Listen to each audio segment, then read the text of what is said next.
War Day 352. Situation on the fronts. Today Russia launched a massive missile strike on Ukraine. The launches of cruise missiles were launched from Tu-95 and Tu-22. And Kharkiv and Zaporizhia were fired from S-300 systems in ground-to-ground mode, reports say. 35 launches, which is the most massive in time of their use.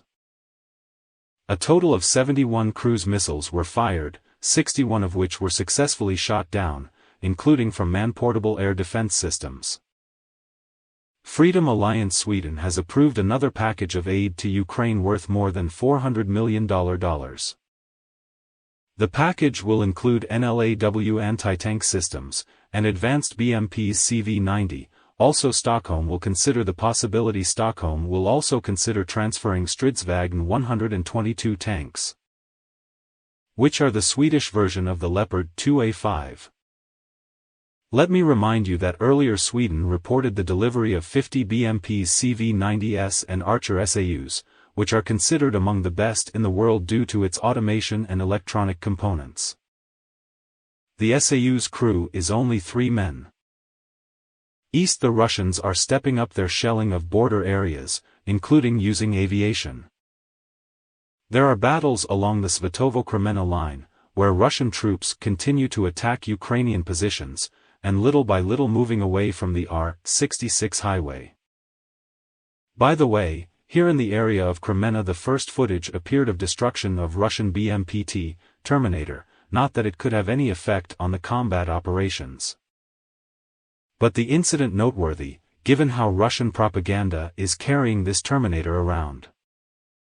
On the right bank of the Seversky Donets, the most threatening situation near Soledar, where the Russians continue to expand their advance.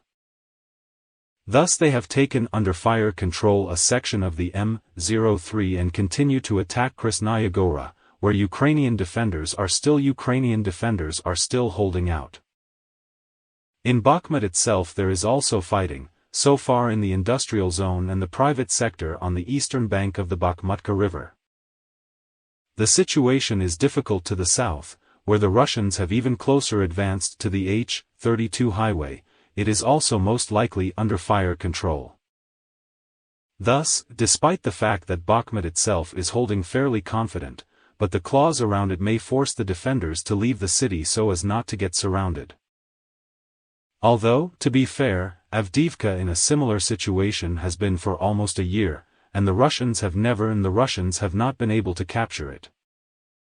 There, just the other day, 2 Russian companies that were sent in for an assault. The Russians suffered another painful defeat at Ugledar, losing a significant amount of equipment. So after unsuccessful assaults on the city by infantry and armored vehicles across open fields, apparently the Russian command decided it simply needed more infantry and armored vehicles. The Armored Brigade reinforced their 155th and 40th Marine Brigade. They went back to attacking the positions of the Ukrainian 72nd Mechanized Brigade and the 35th Marine Brigade. The Russians marched quite in clusters and along the previously trampled their comrades, who, by the way, had decided to stay on that road. The 55th Independent Artillery Brigade of the Zolotea Defense Forces had evidently taken great pleasure in this decision. ZSU Artillery Brigade as a result, who would have thought, these Russians decided to stay in the fields along with a lot of armored vehicles.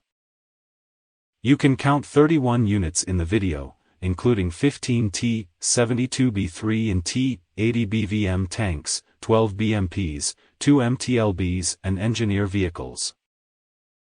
The curious thing here is not even so much the staggering losses.